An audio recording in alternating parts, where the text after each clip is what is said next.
بسم اللہ الرحمن الرحیم. ناظرین السلام علیکم. مرثیے کا سفر ابھی جاری ہے ایک اور پروگرام کے ساتھ.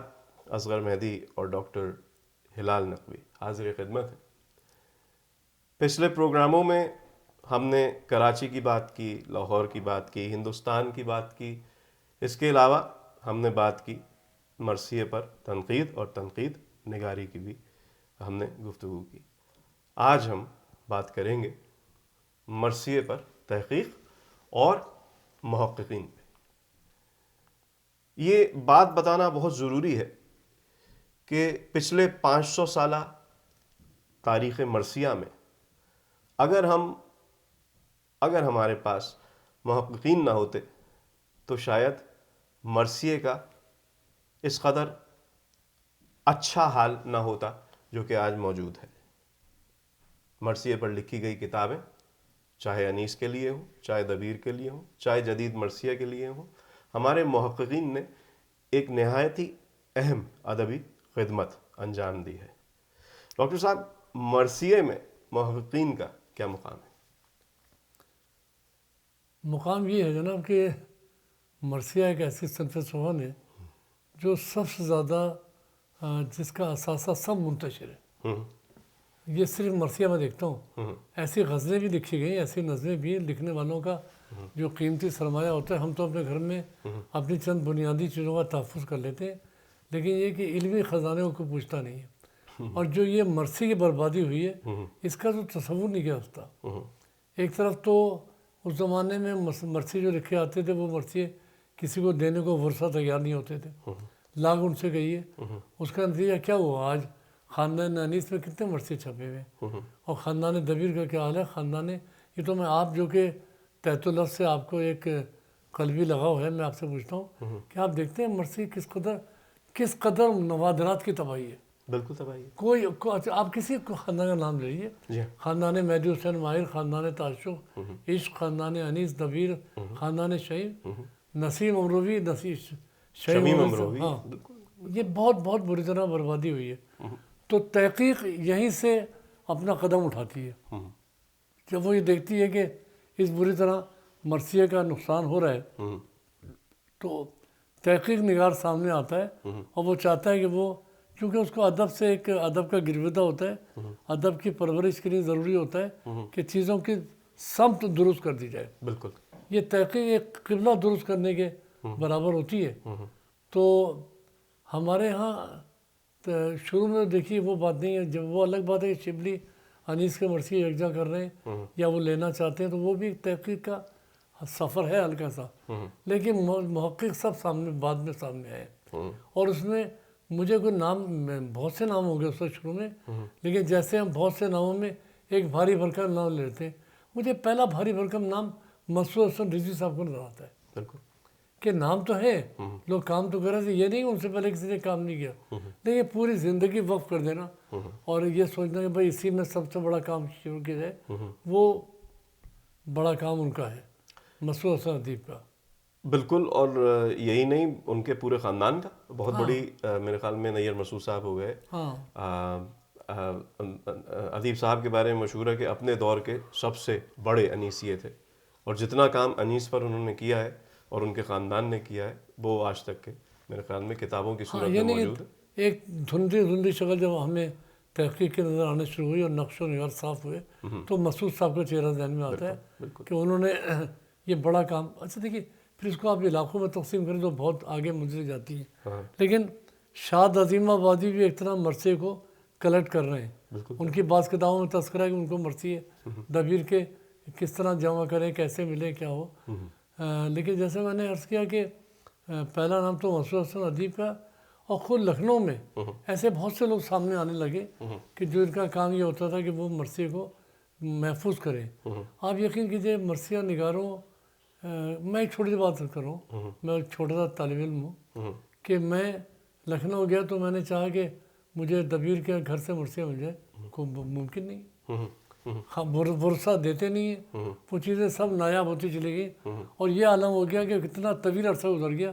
74 میں انیس کا انتقال ہوا ہے، اور 74، 1874، 1974، اور یہ دیکھیے 25 سال 20 سال نکال لیے. 150 سال کی تاریخ چلے گی، آج تک انیس ایڈٹ نہیں کیا سکا.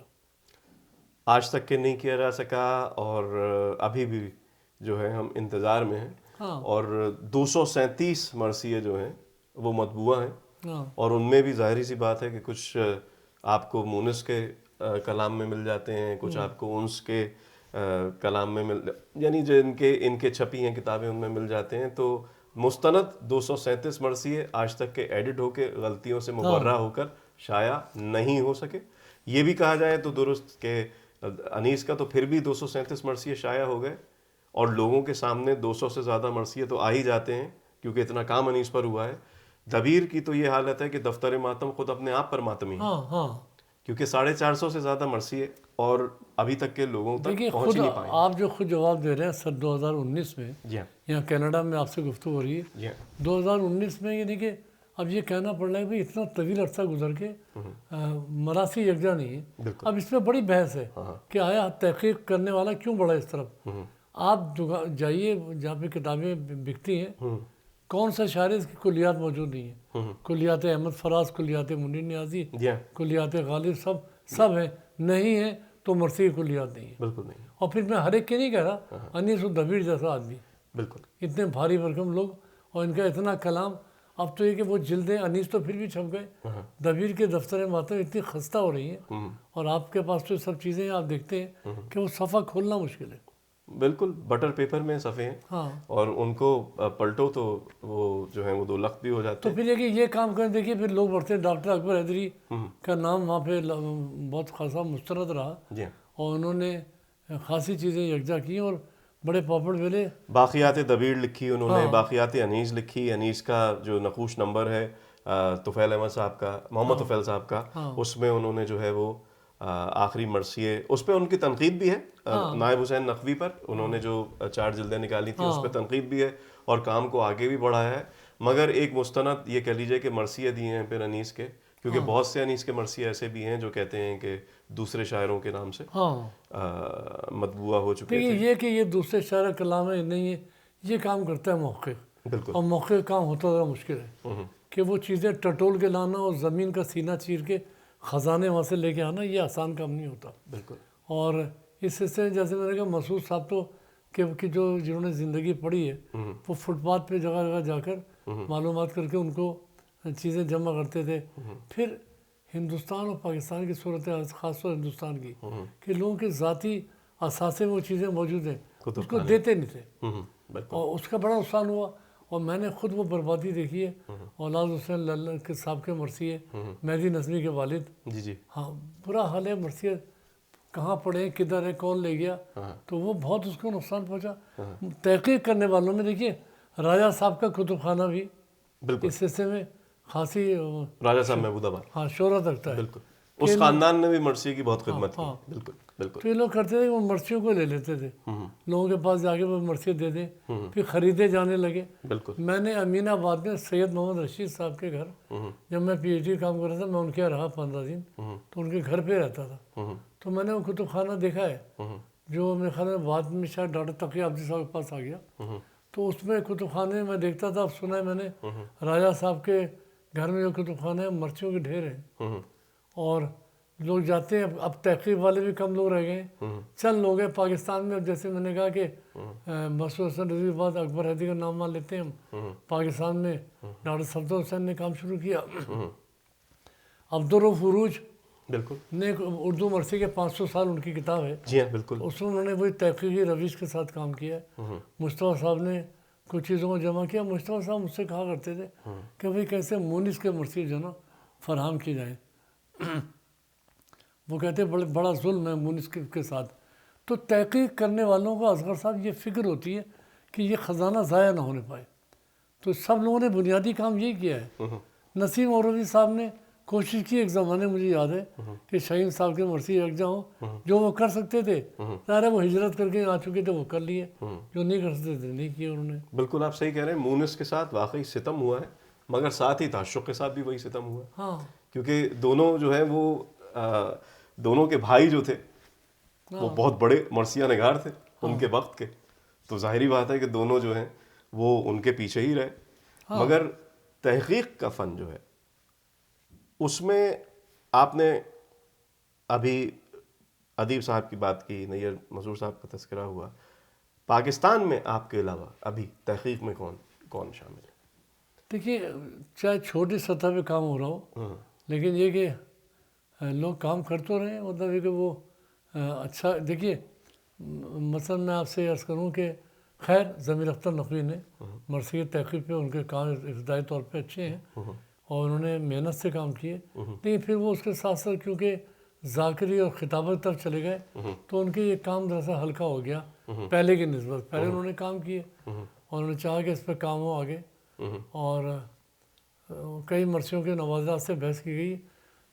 اسی طرح محمد رضا کاظمی گو کے نقاد ہیں، لیکن میں نے ان کی تحریریں دیکھی جہاں وہ تحقیق سے قریب ہوتے ہیں اور چاہتے ہیں کہ وہ ان کی بنیاد قائم کی جائے. تو اب آپ دیکھیے نا، شاگردوں کا پھر ایک دور شروع ہوتا ہے. میں جوش صاحب کے شاگردوں میں رہا، نسیم صاحب کے، تو میں نے چاہا کہ ان کے مرثیوں کو پورے صحت لفظی کے ساتھ منظر عام پہ لائیں. میں لایا جوش کے نقابی مرثی ہے، نسیم رئی صاحب کی جلد لے کر آیا، جمیل مظہری کے لائے. ہاں. تو اب یہ جو اب دیکھیے مطلب ایک نام میں لے رہا ہوں، اعظم جون پوری. بالکل. اعظم جون پوری کراچی کے مرثی نگار بزرگ وکیل تھے اور انہوں نے مجھ سے اپنے گھر مرثیہ پڑھنے کے لیے کہا تھا. یہ بات کر رہا ہوں میں کچھ 40-45 سال ہو گئے میں نے ان کے گھر پہ مرثیہ پڑھا تھا. اب دیکھیے اعظم جون پوری صاحب جون پور کے تھے، ان کے مرثی کی کتاب روایتی طرز کے مرثی ہیں، کوئی ان کا کوئی بہت انقلابی روش تو نہیں ہے، لیکن ان کے مرثی برے نہیں ہیں. ان کے مرثی پہ سبط حسن صاحب نے دیباچہ لکھا جو ہمارے بڑے کمیونسٹ رہنما بڑی شخصیت ہیں، تو ان کے لکھے ہوئے دیباچے کی بڑی قدر و قیمت ہے، اگرچہ وہ 2 صفحے کا ہے لیکن ان کے لفظ بڑے قیمتی ہیں، بڑی قدر و قیمت اس کی ہے. تو اس طرح تو اصغر صاحب چھوٹی چھوٹی تحریریں تو لاجواب ہیں، لیکن باقاعدہ تنقید لکھنے والوں میں مصطفیٰ حسن کا نام ہے، محمد رضا کاظمی ہے، ضمیر اختر نقوی بھی شاید، جیسے ان کی مرثیہ اردو مرثیہ پاکستان میں ہے، یا انیس کے مرثیوں میں رنگوں کا استعمال، اسے وہ تحقیق تنقید دونوں کے زمرے میں لانا چاہتے ہیں. لیکن تحقیق کی انہوں نے، ان کی تحقیق سے اختلاف بھی بہت سے لوگوں کو ہے، ہو بھی سکتا ہے میری تحقیق سے ہو سکتا ہے، آپ کی تحقیق سے ہو سکتا ہے، لیکن یہ جنہوں نے زندگیاں خرچ کی اس میں مسعود حسن رضوی پہلا نام، اور پاکستان میں ڈاکٹر صفدر حسین نے کام کیا، بہت زیادہ کام کیا اور بہت محنت سے کام کیا. اور ناظرین، تحقیق یا تنقید جو ہے یہ ایک فن ہے. یہ ایسے نہیں ہو سکتا کہ آپ جو ہے وہ بغیر سوچے سمجھے، بغیر پڑھے لکھے جو ہے آپ کسی پر جو ہے یا تنقید کریں یا کسی بھی چیز کی تحقیق پر آ جائیں. میں ایک کتاب کا تذکرہ آپ کے سامنے ضرور کرنا چاہوں گا. ایک کتاب میرے سامنے موجود ہے، وہ ہے گیان چند کی تحقیق کا فن. بہت ہی نادر کتاب ہے، بہت اچھی کتاب ہے جو ضرور پڑھنی چاہیے اگر آپ تحقیق کرنا چاہیں کسی بھی چیز پر. اردو ادب کی ایک بہت بڑی کتاب ہے. اس کے علاوہ بھی کتابیں ہیں.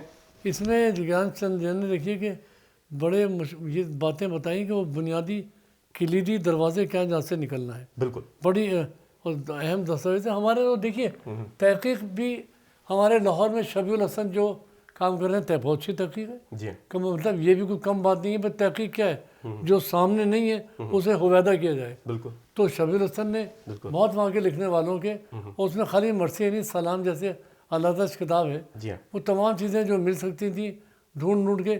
اس میں تو جناب آدمی کو بڑا گلی گلی مارنا پڑتا ہے، بنجارا بننا پڑتا ہے. جیسے عاشق گلی کوچوں میں گھومتا پھرتا رہتا ہے، اس طرح مرثی کا عشق ہوتا ہے. تو وہ کیا تحقیق والوں نے، انہوں نے کام بھی کیے. ڈاکٹر صفدر حسین اور علامہ جمیل مظہری کے حوالے سے جو ڈاکٹر صفدر حسین نے کچھ چیزیں میں دیکھا ہندوستان سے انہوں نے منگوائی، اس میں بھی تحقیقی نقطے بہت زیادہ ہیں.